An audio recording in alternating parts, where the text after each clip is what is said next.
നമസ്കാരം. പ്രാഗ് യൂണിവേഴ്സിറ്റിയിൽ നടന്ന വെടിവെപ്പിൽ ഘാതകന് പ്രചോദനമായത് റഷ്യൻ വെടിവെപ്പ് പരമ്പരകളെന്ന് പോലീസ് സംശയിക്കുന്നു.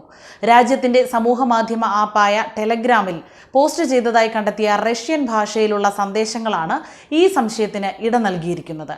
അതിൽ ഒരു സന്ദേശം സൂചിപ്പിക്കുന്നത് റഷ്യയിൽ നേരത്തെ നടന്ന 2 കൂട്ട വെടിവെപ്പുകളാകാം ഈ കൊലയ്ക്ക് പ്രചോദനമായത് എന്നാണെന്ന് ഇൻഡിപെൻഡന്റ് റിപ്പോർട്ട് ചെയ്യുന്നു.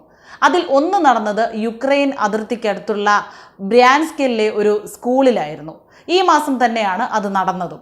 മറ്റൊന്ന് 2021 കസാനിൽ നടന്ന വെടിവെപ്പാണ്. ഇതിൽ നിന്നും പ്രചോദനം ഉൾക്കൊണ്ടിട്ടാണെന്നാണ് സംശയിക്കുന്നത്.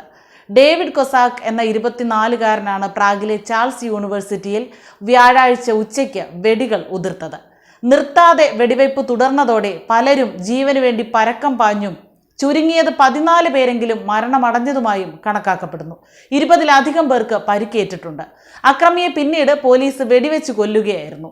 യൂണിവേഴ്സിറ്റിയിലെ ചരിത്ര വിദ്യാർത്ഥിയായ കൊസാക്ക് കെട്ടിടത്തിന്റെ 4ാം നിലയിൽ നിന്നാണ് വെടിവെപ്പ് ആരംഭിച്ചത്.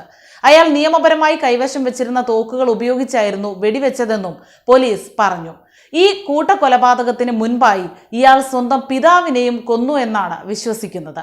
പ്രാഗിൽ ഒരു പുരുഷനെയും അയാളുടെ 4 മാസം പ്രായമുള്ള മകളെയും ഒരാഴ്ച മുൻപ് കൊസാക്ക് കൊന്നതായി സംശയിക്കുന്നുവെന്ന് പോലീസ് അറിയിച്ചു. യൂണിവേഴ്സിറ്റിയിലെ കൂട്ടവെടിവെപ്പിന് ശേഷം ചെക്ക് റിപ്പബ്ലിക്കിൽ ദേശീയ ദുഃഖാചരണം പ്രഖ്യാപിച്ചിരിക്കുകയാണ്. സംഭവത്തിൽ ചെക്ക് പ്രസിഡന്റ് അതിയായ ദുഃഖവും ഖേദവും രേഖപ്പെടുത്തി. അക്രമിയെ പോലീസ് വെടിവെച്ച് കൊന്നതായും പ്രസിഡന്റ് വെളിപ്പെടുത്തി. വ്യാഴാഴ്ച ഉച്ചതിരിഞ്ഞ് 3 മണിക്കായിരുന്നു സെൻട്രൽ പ്രാഗിലെ ചാൾസ് യൂണിവേഴ്സിറ്റിയിലെ ആർട്സ് വിഭാഗം കെട്ടിടത്തിൽ ചാൾസ് കൊസാക്ക് നിറയൊഴിക്കാൻ ആരംഭിച്ചത്. ഭയന്നു വിറച്ച വിദ്യാർത്ഥികളും ജീവനക്കാരും മുറികൾക്കുള്ളിലേക്ക് ഓടിക്കയറുകയും ഫർണിച്ചറുകൾ ഉപയോഗിച്ച് മറ തീർത്ത് ജീവൻ രക്ഷിക്കാൻ ശ്രമിക്കുകയും ചെയ്തു. നേരത്തെ ഏതെങ്കിലും കുറ്റകൃത്യങ്ങൾക്ക് ശിക്ഷിക്കപ്പെട്ട ചരിത്രം ഉള്ള വ്യക്തിയല്ല കൊസാക്ക് എന്നും ഔദ്യോഗിക കേന്ദ്രങ്ങൾ വ്യക്തമാക്കിയിട്ടുണ്ട്. കൊലപാതകത്തിന് പിന്നിലെ കാരണം എന്താണെന്ന് കൃത്യമായി ഇനിയും വ്യക്തമായിട്ടില്ല.